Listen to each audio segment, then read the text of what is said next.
Hifadhi Africa is a fully registered non-governmental organization that has 3 pillars, that's health, water and education. Our tagline is transforming lives throughout Africa. We are about a year old right now. Hifadhi Africa is made up of young, energetic and creative minds. Hifadhi is basically a family to me. Before we founded Hifadhi Africa, Juvenal Nsengimana, Collins Nakedi and I were looking for a name that would represent some of the solutions we're going to offer. And we were saying we don't want to be the normal NGO that comes out there and offers short-term solutions. So we said we want to be sustainable. Hifadhi is a Swahili word that just basically translates to sustainability, sustain.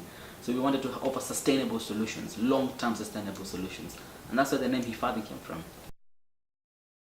Our objectives essentially are aligned towards transforming lives throughout Africa. This means whether we provide scholarships and our education pillar, sanitary pads and our health pillar, build and drill boreholes and our water pillar. It's just all about transforming lives throughout Africa. It's about encouraging young people to come together and work with us to transform lives throughout Africa. I wouldn't say it's different. The only thing I'd say is we are guided by integrity and we are driven by passion. It nurtures growth. For the first time, at least to the best of my knowledge, an NGO is supporting education in the grassroots level. The driving force behind Hifadhi Africa's all programs and the success that we are yet to achieve, it's because everyone who's there is quite young.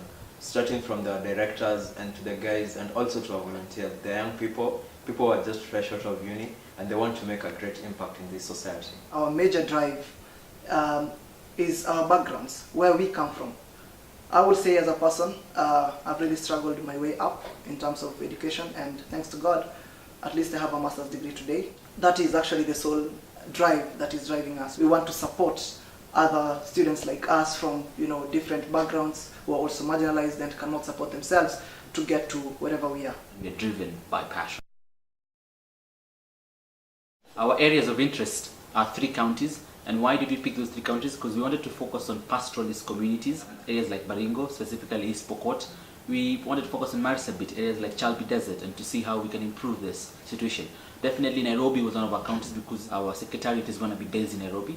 And as an NGO, you're mandated to pick 3 counties, which was Baringo, Marsabit, and Nairobi. But mostly pastoralist communities who direly need this change, who have basically no one has been able to get to them. Our long-term goals are to look and to spread into other counties, such as Marsabit and here in Nairobi, and also other counties within Kenya. Also to build upon our other pillars like our health pillar and our water pillar. Our short-term goals are to provide direly needed education scholarships in one of our areas, that is Baringo County, and essentially focusing on East Pokot.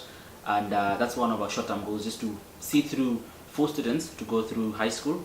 That's 2 girls and 2 boys, through Form 1, Form 2 and Form 3, fully sponsored tuition, fees and boarding fees. I would say our biggest success is that within a year we've managed to source for funding. Within a year we've managed to visit our areas of operation. Within a year we managed to take our beneficiaries to school, that is, that joined in high school. Within a year we've managed to set up our website, our social media platforms, have a bit of volunteers come on board.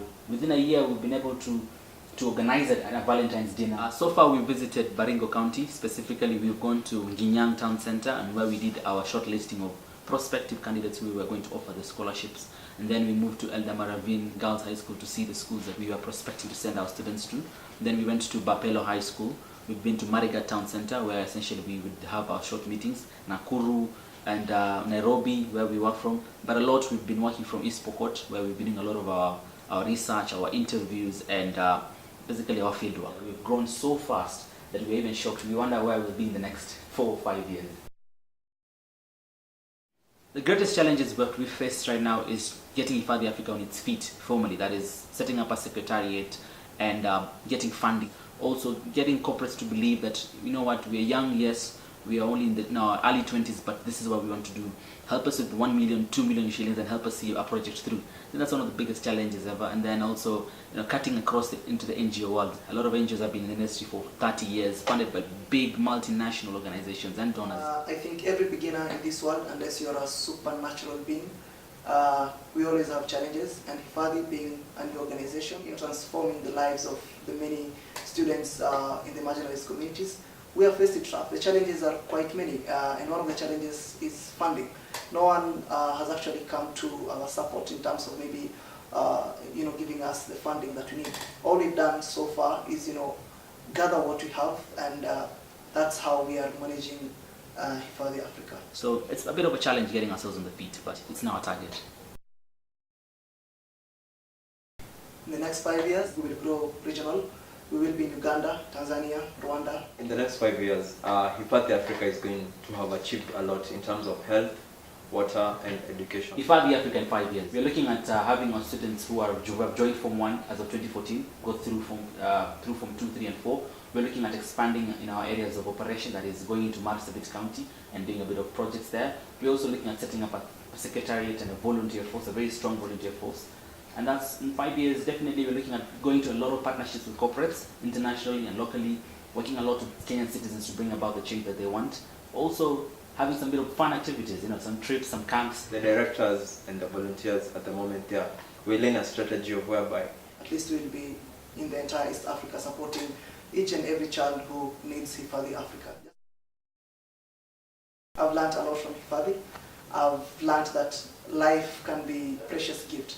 The experiences that we've had with my members and also our late friend Jerry Isaac is that life is too short, and I think what we do really matters. Thanks to what Jerry Isaac did, today we have a Jerry Isaac Fund that is actually supporting Hifadhi Africa's scholarship for the students we are supporting.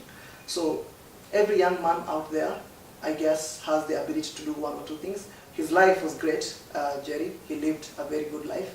And part of what he did for Hifadhi Africa is what is really driving us today to have better things. Jerry Isaac School, Jerry Isaac University, all that will be part of our programs. I would advise the young people to explore where others have ignored, because as Hifadhi Africa, we explored how we can bring about change. Well, others ignored and said, you know what, I better stick with my job. Every young person out there, and you know yourself, the advice I'm giving you today is that do not depend on what you get from someone as a salary. There is opportunity in making an impact. I'm employed. I don't have to quit my job to do Hifadhi. Definitely, I know it takes a lot of my time, but I can do both. I'm challenging you to start up something, either in terms of helping yourself and in the long run also helping the community. We as Hifadhi, we have started an organization that is supporting lives, that is taking care of other students like us, paying for their school fees and all that. That is the challenge that we have taken upon ourselves to make a difference in this world.